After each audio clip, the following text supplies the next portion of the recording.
Timberlake Wharton Backer, who was born in 1951. She is one of UK's leading playwrights and her work is performed worldwide. She has written plays for the Royal Court and the Royal Shakespeare Company. The Ash Girl was first published in 2000, and in 2000 it became a dot-com bubble burst in addition to the Y2K. The Ash Girl is a play set in a house, a palace, and a forest, where the protagonist, Ash Girl, lives in the house with her stepmother and stepsisters. The prince, his friend, and his sister live in the palace, and the animalized figures all live in the forest. The Ash Girl begins with Ash Girl in conversation with her stepsisters Judith and Ruth, and Ash Girl's stepmother. In Act 1, the audience discovers that while Ash Girl's stepmother is obsessed with her image in society, her daughters are fascinated with other topics, such as science, which diverge from their mother's hopes for them. In addition, the audience becomes aware that Ash Girl was very close with her father. However, he left after marrying her stepmother in order to search for his heart. This is when Ash Girl finds the ashes and starts to isolate herself. The audience meets Prince Amir, who just moved to his palace from a foreign land and does not know anyone except his mother Zara and his friend Paul. They share plans for a ball where young ladies can come and meet the prince on his birthday. The audience also meets the animals of the forest between the palace and Ash Girl's house, all who represent one of the 7 deadly sins. Ash Girl's stepmother wants her daughters to go to the ball and they start to share her mother's interest of wanting to become high status. However, Ash Girl also wants to go to the ball, so she meets Fairy in the Mirror, who gives her a dress and transportation and all she needs to attend the ball. At the ball, she meets Prince Amir, and they get to know each other briefly in private before she must leave as her fairy spell wears off. Amir has 3 days to try to find the woman that fits into the shoe. He runs into the stepsisters and their mother, who have cut off part of their feet to fit into the shoe. However, Ash Girl finds the courage to speak up, and Amir and Ash Girl go to the palace where Zara approves of Ash Girl due to the love she has for her son. A list of general themes that can be seen in the Ash Girl are societal expectations, self-discovery, isolation and loneliness, the want for acceptance and status, parental influences, hope and sadness, gender roles. The first book that we will be comparing to Ash Girl is The Handmaid's Tale. In both The Handmaid's Tale and Ash Girl, there is a theme of marriage and gender roles. In both texts, women have a reliance on or a desire for men. In The Handmaid's Tale, all women are controlled by men and they risk being punished if they are disobedient. In The Ash Girl, the mother of both Ash Girl and her sisters wants them to get married, specifically to a high-status man such as a prince, who is of higher power than them. The sisters rely on men to give them the objects and lifestyle they desire. In both texts, there is also women's suffering, and women's suffering is used as a way to gain control of others. For example, in The Handmaid's Tale, women are treated as disposable, and like I said earlier, they are punished if they don't do what the men who are higher power in them in society want them to do, and this is used to give the men control over them. Similarly, in The Ash Girl, mother makes her girls suffer for her own social gain. For example, when she makes the stepsisters cut their heels to fit into the shoe that Amir brings, it's because the mother wants control over making her sisters marry someone like a prince, and she uses their suffering in order to do that. The second text that we will be comparing Ash Girl to is Pride and Prejudice. While the 2 stories are set in vastly different time periods, the theme of motherly expectation remains prevalent throughout both texts. In Pride and Prejudice, there is a clear societal expectation of women to marry as the sole means of supporting their family. The same is true to an extent in Ash Girl. However, the pressure of marriage is not placed on the main protagonist, Ash Girl, it is placed on her sisters.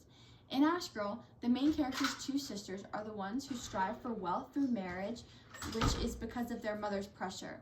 While in Pride and Prejudice, Miss Bennet continuously encourages her daughters to get married. Despite the proposals from men, the daughters have no interest in. They further developed in paper 2 from multiple perspectives. 1, a mother could have more influence which could in turn be used to take advantage of the individual in question. Or 2, a daughter could be more inclined to reject the opinion of her mother, specifically in her teenage years. And number 3, the rift caused from a mother showing more affection to certain children while neglecting others. For authorial choices, the first one is characterization and symbols of the monsters in the forest. So this personifies the sins and sadness and makes the emotions of Ash Girl and motives of the characters more clear and present in the play, since there's not a narrator to explain these elements. The second one is the juxtaposition of animals that help her go to the ball. The animals and the animals that don't. The animals show a clear difference between her and her stepmother. While her stepmother cares about the eyes of women in society, Ash Girl wants to explore the world and enjoy the company of the prince for who he is, while the forest animals such as greed monkey, poetry the qualities of her stepmother. What does that mean? Portray The qualities of her stepmother. Ash Girl's animal friends, such as the owl, show intelligence and mindfulness. The third one is the illusion of Cinderella.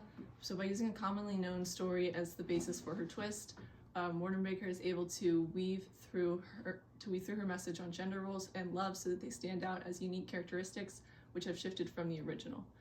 The next one is allusion to the ashes. The ashes can be seen as an allusion for the fragile state of humanity, as the ashes were once full of life. The remnants of life remain within the ashes, however, through time and societal expectations, they are dwindled to ash, a remnant of what they once were. The ashes represent the most basic forms of what once was. The next one is the personification of sadness. The personification of sadness allows the readers to grasp the full extent of the effect that the emotion has on an individual. Sadness uses his power to infuse himself into Ash Girl's soul and urging her towards her death. The next one is metaphor of the forest. The forest is often seen as a metaphor for the state of humanity. This adds a level of complexity to the story as the reader is able to visualize the various human emotions explored. The forest shows the more primal and raw desires of humanity, as well as the chaos and depravity. The forest is also a connection to survival, as the Ash Girl discovered a greater sense of her own identity, and discovering the identity of her father, as well as discovering the identity of her father. What is that sound? I know what it is. It's time to open the scroll of possible IB Paper 2 questions that you could use the Ash Girl for. Here are 2 possible Paper 2 questions you might be asked and how you could incorporate Ash Girl into answering them. The first question is, referring to 2 of the works you've studied, discuss both how and why the text invites the reader to identify with situations, characters, and/or ideas. For this question regarding Ash Girl, you could refer to the imagery of Ash Girl's stepsisters cutting off their heel to try to fit into the shoe in order to marry Prince Amir.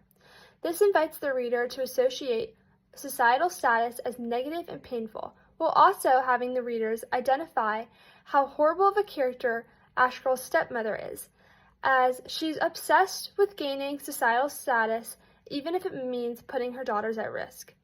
You could compare this book with Pride and Prejudice, as it uses many themes and ideas about mothers trying to give their children societal status and how it could be associated as negative. The second question you might be asked and how you could use Ash Girl to answer it is, how do the writers of the text you've studied demonstrate the causes and consequences of unequal power in relationships?